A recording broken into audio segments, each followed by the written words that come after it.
about buying or selling in 2025? Do you want to see the actual data of all the different counties here in the Bay Area? And what does it mean for you, whether you're trying to buy, sell, or invest? My name is Spencer Sue, and in this 2024 year, which today is New Year's Eve, we've helped over 60 families with their moves, and we look forward to be your trusted real estate resource of choice. Let's go over the actual data together so that you can see. Now, but before we do that, I want to go over the key indicators that's super important for everybody to see how are things trending from this year to last year, but also this month versus the previous month. So first and foremost, we're going to look at inventory, right? So this is related to how fast are things selling, how many homes are coming on the market relative to how many homes are actually being taken off the market. This is a really good supply and demand indicator. Now, here in the Bay Area, though, most of the time we're going to be in a seller's market. That's going to be like 99% of the time. Now, there are certain products that may be the reverse. For example, San Francisco condos may not be as in high demand, so the inventory levels on those will be very different than a single family in Santa Clara County or something like that. Median price, that's a little bit easier to understand. Closed sales, this is the number of sales, number of homes that are transacting each and every year. And days on market, unless there's a big difference, I would say like a 7-day difference, you're going to have some fluctuations between 1 or 2 days. That's going to be fairly normal.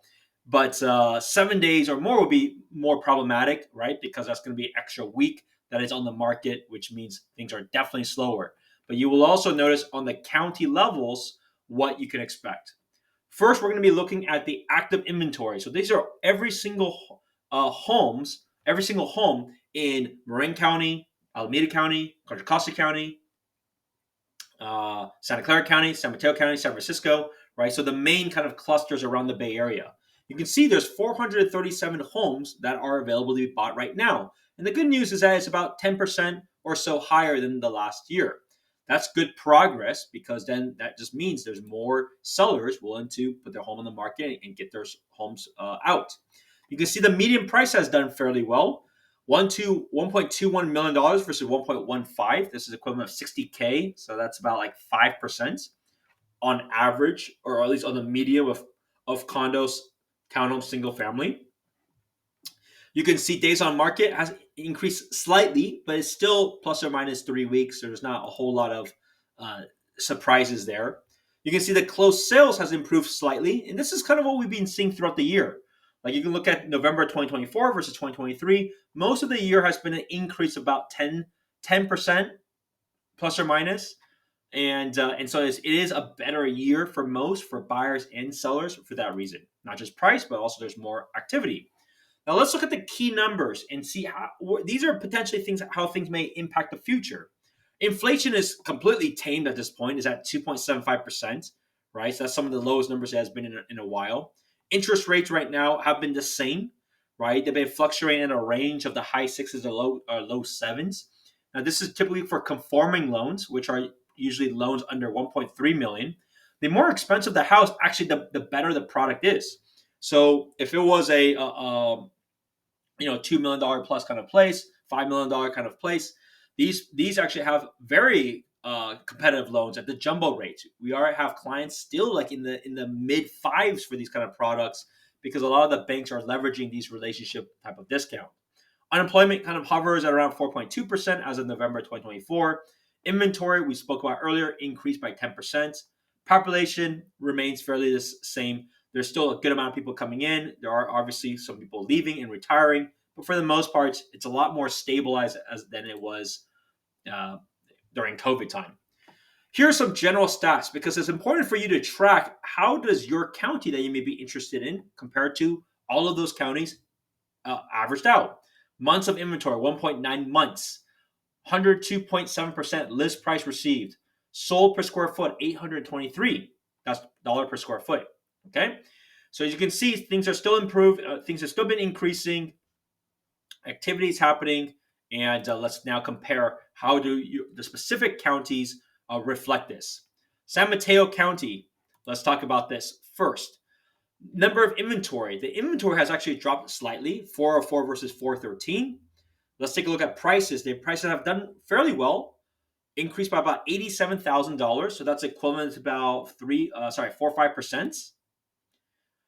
Days on market got a little bit better, but nothing too significant. 21 to 19 days, still about 3 weeks. Number of closed sales, very similar to how it was of last year. Nothing really important to share. You can see in general, most of inventory is still very, very low, 1.3 months. List price received 103.10, and the sold price per square foot 1,060. Now, San Mateo County, you will notice, is going to be the highest price per square foot that you will find of all counties in the Bay Area. So you're going to get the smallest house relative to what it is, and maybe even the oldest house relative to the other counties. Let's look at Santa Clara County. We all know about the return to office situation. How does that impact this county? Active inventory. There's been more homes available to be bought versus last year, 870 versus 758. You can see prices have done very, very well. $1.533 million for December 2024 versus 1.417 as of last year, right? This is one of the biggest gains that you will see across the entire Bay Area. Days on market, it's 15 days. So this is some of the lower numbers. So a little over 2 weeks. Nothing really important to mention there. Closed sales, the great news is it has improved. So about what is that? 13-14% higher. So there's more activity happening in Santa Clara County. You can see the months of inventory, 1.1 month. This is some of the lowest that you will see of the entire Bay Area. List price received, still growing, 103.6%. Sold price per square foot, 103.2. Now, this is interesting because for the longest time, San Mateo had a big gap over Santa Clara County when it comes to the price per square foot. But as you can see, Santa Clara County continues to be very, very desirable and continues to improve and increase on that front. Okay, let's take a look at Alameda County. So Alameda County, 936 active homes on the market versus 741, also increased. If you look at the median price, it has actually done really well. $1.15 million versus 1.01 last year. Now, this is, I would say, a tale of two sides. From experience, places that are more in the west part of Alameda County, think places like a Fremont, a Union City, a Newark. These areas have done really well because of the commute situation.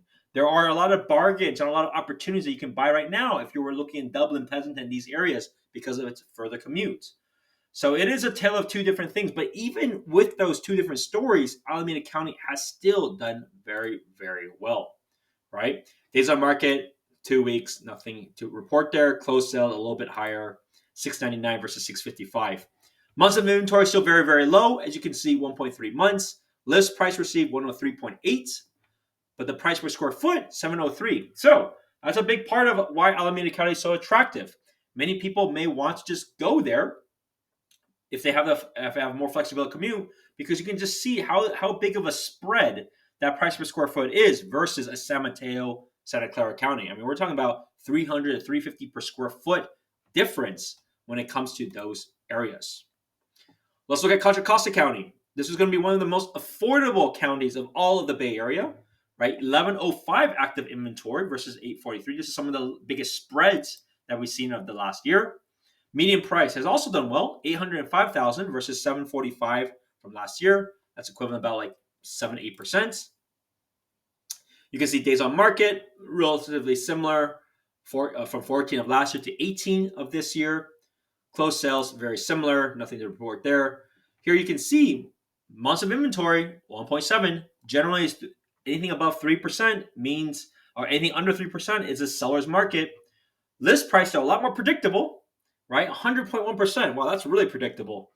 And then the price per square foot, look at this, $528. You can literally get double the home size if you're buying it in Contra Costa versus Santa Clara, San Mateo County, if you're okay with the commute, right?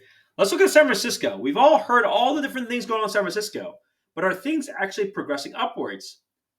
I think you're going to see an interesting story here. Active inventory, 496, much less than last year, right? That's interesting. Price, it has done really well, 1.34 versus 1.227. This is big, some of the biggest increases that we have seen across the Bay Area, right? Days on market, another sign that things have clearly greatly improved from 42 days, which was not good. As you can see, that was some of the worst That was the worst, not some of it. That was the worst of all the Bay Area. But now 32 days. So things are clearly changing. The data does not lie. Closed sales, fairly similar, right? Take a look at this. Months of inventory, 2, some of the highest, still in the Bay Area, because you saw how long it takes to sell. List price received, 105.1. Interesting. Price per square foot, 967.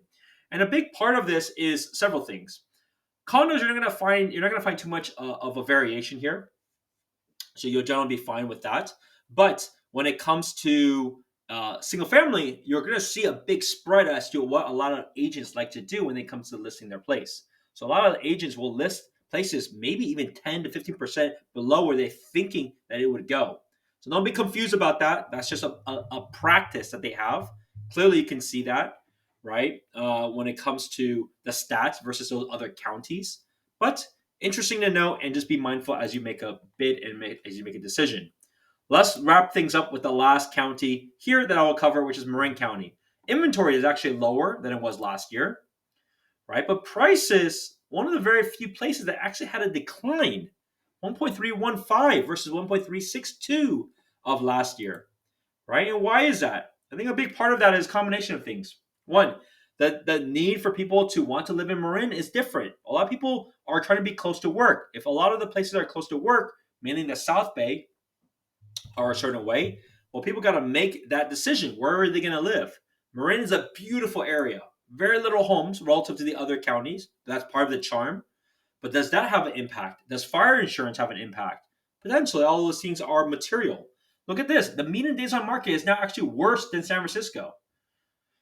45 days to sell. That's like 3 times slower than we just saw with like Santa Clara County and these other counties, right? Number of closed sales has still done just fine, been kind of consistent. And you can see list price received only 95% is actually below what people are asking for. Very, very different signs. So perhaps there's an opportunity for people. If you're trying to sell, you got to figure that out. Price per square foot still at 807. So what does this all mean? I want to break it down for you what it means if you're a buyer and if you're a seller. If you're a buyer, the good news is that there's more inventory. You saw in general there's 10% more, but it is competitive. So the question is, should you be actively trying to make a move now, or should you wait when there's more inventory but potentially more competition? People are getting ahead of it right now because a lot of people are assuming, and rightfully so, if prices are going to rise by 5-10% in the next couple of months, if you can find a home that works now, why don't you just buy now? But don't burn yourself out, right? You are having less homes right now to be purchased, but you also saw there's still a good amount of homes that come on every single week on your area. So you got to be aligned. Are you looking in the right places, or are you just dreaming of something that doesn't exist? Be careful about that. But is it time to sell? The good news, it depends on your situation. If you can wait a little bit, you might as well wait a bit. But you don't have to wait long. You can wait till a February, March. That's going to be enough time because right now there's a lot of buyers that are active. Even in December, like the open houses that I've hosted along with my team hosted, we still got a lot of people that showed up, even with these terrible rains that occurred in the last few weeks. So there is plenty of people. But if you're not in a clear rush, take this time, relax a little bit with the family, do some remodel, get some things done, and then get it ready to go in February, March. You may not have to wait for April, March, April, May, June. Things are already going to be earlier this year versus what we have seen in the past because otherwise December wouldn't have been this busy. And we will help you do the whole thing, right? Because at the end of the day, if you're going to be selling a house, most people that are selling a house are going to try to buy something. Maybe they're moving somewhere. So we will help you strategize. How much is your house conservatively worth? What are your options financially? Do you need to buy before? Can you buy before you sell? Should you ask for a rent back? All of these things, we will break it down for you so that it's very clear what is the game plan that you want to execute. And then you leverage our resources, whether it's our handyman, contractors, our stagers, designers, our sales and marketing, or we do the reverse on the buy side, our aggressive marketing, our prospecting, all these different things to help you be in the best position possible. If you found this video helpful, be sure to like and subscribe to this channel. We got lots of things going on throughout the year. And more importantly, I want to be helping you with your move. So if you're even thinking about making a move or you want to make a move now because of this information, give me a call or text 408-547-4590. Enjoy the new year and see you soon. Bye now.